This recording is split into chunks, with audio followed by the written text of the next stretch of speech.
I have this question for you because you are such a skilled and expert on the idea of GMO and glyphosate. Do you feel that gluten has really been kind of promoted as the cause when in fact it is the glyphosate that is the issue, or is it a little bit of both? Because gluten's been around for a while. This idea of I think it's celiac both. disease, is that a part of the issue here that we're seeing? Well, in 2012, I think I was the first person to promote the idea that glyphosate and GMOs can create a greater susceptibility to gluten sensitivity. Mm-hmm.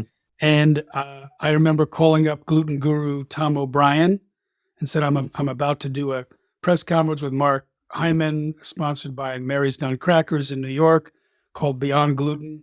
And I think GMOs and Roundup are causing it. Here's my theory: the leaky gut, the activation of the immune system, the suppression of digestive enzymes, and the damage to the gut bacteria. He says, yeah, it all sets up the stage for gluten sensitivity. And so I did a paper on it, and some people like Stephanie Seneff from MIT and others were supportive of it and gave some information. And then Stephanie and Anthony Samsel published their own peer-reviewed article on the hand-in-glove celiac and gluten sensitivity that fits exactly with the modes of action of glyphosate. And we know that a significant percentage of people who switch to organic get better from the gluten sensitivity issues. I will show you, for example, on the chart we just looked at, gluten sensitivity is 42.2%. 42.2% of the people who responded to the survey of 3,256 people reported getting better in their sensitivity to gluten. Now, we have even more information now since we had 2012. I've done a number of webinars, one with John Gilday and Zach Bush and others, and Stephanie Seneff and whatnot. And there's now very specific ways in which glyphosate damages the gut bacteria or creates a zonulin enforced leaky gut. And for another way is that Roundup Ready soy, for example, has as much as 7 times the amount of trypsin inhibitor when it's cooked compared to non-GM soy. If you inhibit the trypsin, which is the protein digesting enzymes, if you block that, then it means you're leaving undigested proteins like gluten, gliadin, which means that it has more capacity to create gluten sensitivity and autoimmune disease, because these lumbering, large, undigested proteins go through the holes created by glyphosate or Bt toxin into the blood supply.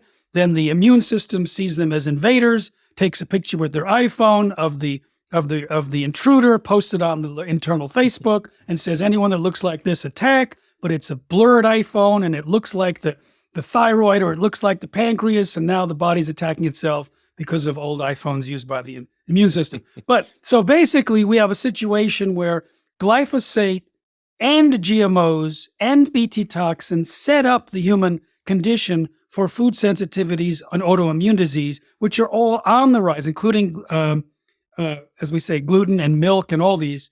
And it's a perfect storm. We can see exactly why the digestion is not happening. The ability of the microvilli is disabled.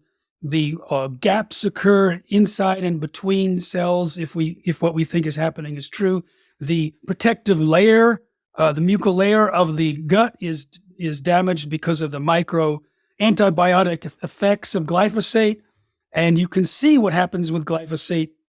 They took a human model of a digestive system, put in the fecal matter of a 3-year-old who had never had antibiotics, lived 100% on organic food, fed that organic food for 3 weeks, and then applied Roundup.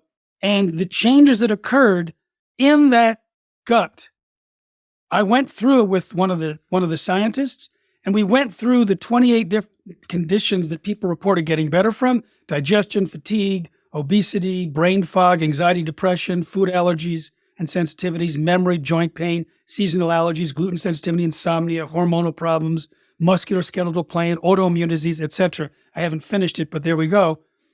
We went through all 28 of those conditions, and I said, can what happened in the gut from Roundup explain the creation or exacerbation of any of these? And one at a time, every single one could be explained from just the gut bacteria. But from another perspective, virtually every single one could be explained by leaky gut, because there's a theory that leaky gut leads to all disease. By the same token, glyphosate damages the mitochondria, which can explain so many of those. And then the shikimate pathway, which can explain so many of those because of the neurotransmitters of dopamine and serotonin being starved in the body. And then there's the hormonal imbalance.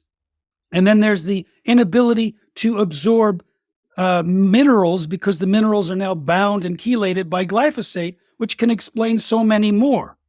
Or the interference of intercellular communication, which is called gap junctions, which is found to decline by 50%. Or the fact that there's no detoxification at the same level prior to glyphosate because it blocks the detoxification of the P450 cytochrome pathway in the liver, plus the NRF2 cellular detox pathways. They're all reduced, which means it's the king of all the other toxins. All these other toxins that are in the body that are normally ushered out are now doing horrible work on the body because glyphosate keeps them there. So we can look at these modes of action through, we know more about glyphosate simply because there's more research on glyphosate than GMOs. But when we look on GMOs alone, it also reinforces and acts in many of the same ways. Yeah, I remember reading Genetic Roulette and just seeing in all these ways the idea of glyphosate and GMOs really causing a vicious disease pattern where one thing leads to another, and you have this cascade of events. It's not just the microbiome, as you say, it's mitochondria, it's so many hormonal things, it's so many things that are impacting. And you saw that, I mean, that really startled me that 82% of people with digestive orders got better by just removing these things. And then fatigue, which everyone seems to be dealing with these days, was also number two, 62% or so got better.